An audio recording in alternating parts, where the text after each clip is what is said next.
I got a new Sig P320. We're gonna unbox it here and then I wanna go out and shoot it for literally the very first time. So before I even unbox it, a little context here. I already have the Sig P226 and I really enjoyed that one, shooting it and all that good stuff. I've been very pleased with it. So I wanted to add another Sig to the collection, and after some research I settled on the P320. So that's kind of why I got it. And yes, I am a fan of Sig after the first experience. So let's just get this thing opened up. So this is the box. Now this is not the first time I've ever opened it, and more on that later with my stupidity. But this is what it comes with. So we'll just go quickly through it. Got something about their ammunition.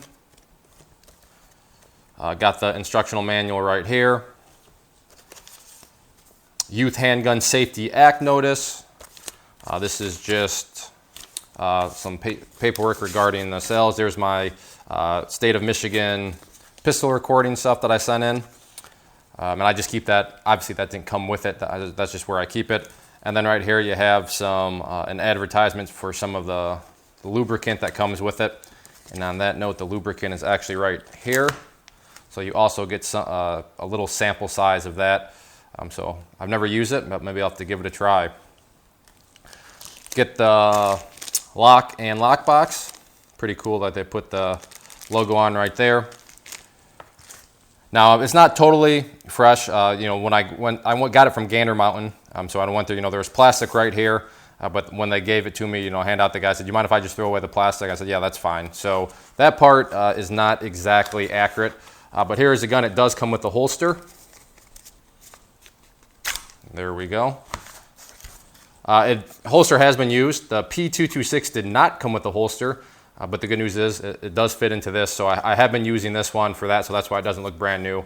But that's another component. And then here is the gun itself. You can see I already ripped off the tag right here. Let's try to rip this off. Apparently, there we go. And then of course you just have the paper here.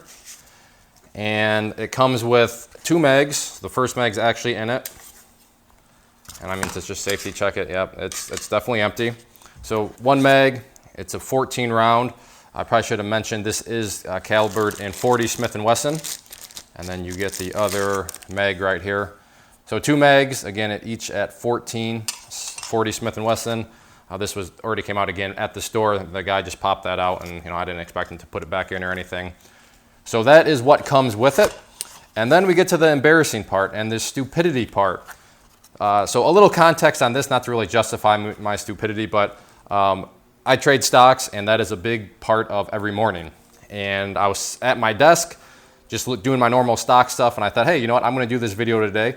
So I pulled out the gun and just started, just fooling with it a little bit. I wanted to make sure that I could disassemble it. And then I started to try to disassemble it. And my lever, it would not go down. It would not go down. It would not go down. And what is going on?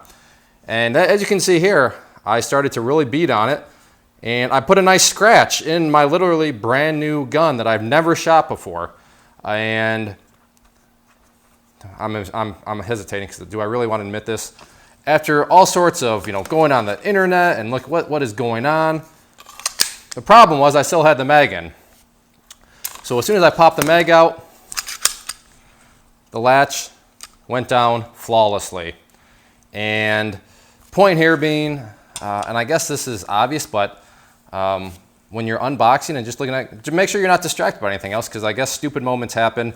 So my Sig P320, the scratcher, will forever remind me, don't be an idiot. Take your time, make sure that you're not distracting yourself with something else, like I did this morning with the stock market. And again, not an excuse, but I don't think that is why, but I'm not going to send it in. I'm not going to try to do anything. I mean, I'm accepting total responsibility for it, so it's my fault. I ruined it. I mean, it'll still shoot, so whatever. But yeah, there's nothing like, getting a gun and then just totally ruining it. So that is the gun itself. I like it. I like the way it feels. I really do like the handle down there, the way that feels. I think I'll be able to get a real good grip on that. The trigger is very nice on it. But let's get outside and shoot it.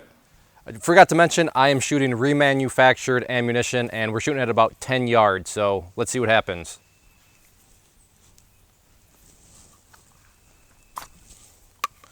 Woo! I only bought this gun like a month ago.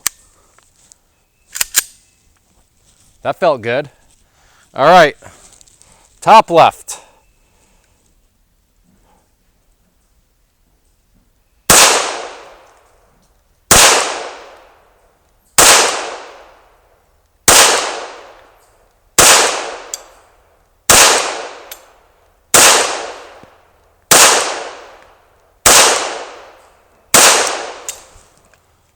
Okay, I'm liking it. I'm liking it. That felt real good. And when I did researching online, a lot of people did comment on the trigger, and I'm going to now second and echo what they said. That the trigger is very nice on it. But that was only the first round. That could just be, I guess, beginner's luck. So let's see how these next 4 rounds go.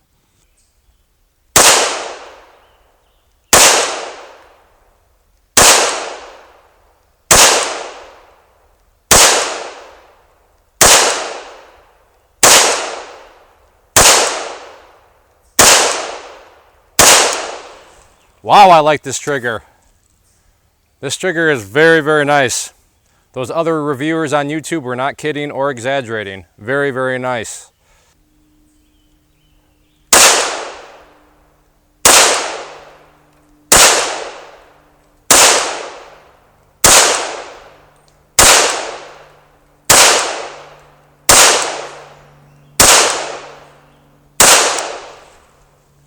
All right, that grouping wasn't as nice. Definitely not the gun's fault. My fault, if anything, just bad fundamentals, but yeah, still very happy with the trigger.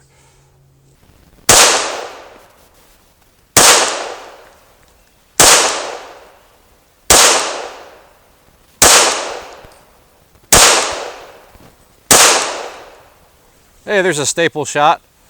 That's the one downfall of being a cheapskate and using one staple per plate. Sometimes this happens, but it's a good feeling. Let's finish this round out.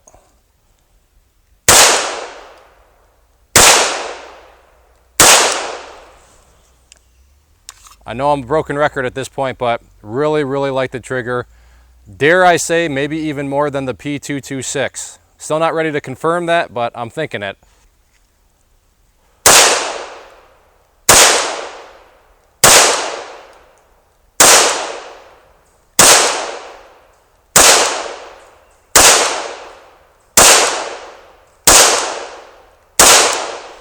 Now that's a good one to end on. Very, very pleased with that. Very, very pleased with the purchase. I guess to make myself feel a little bit better, you know, the scratch that I talked about, at least the scratch doesn't affect shooting, just the look of it. So very pleased with that.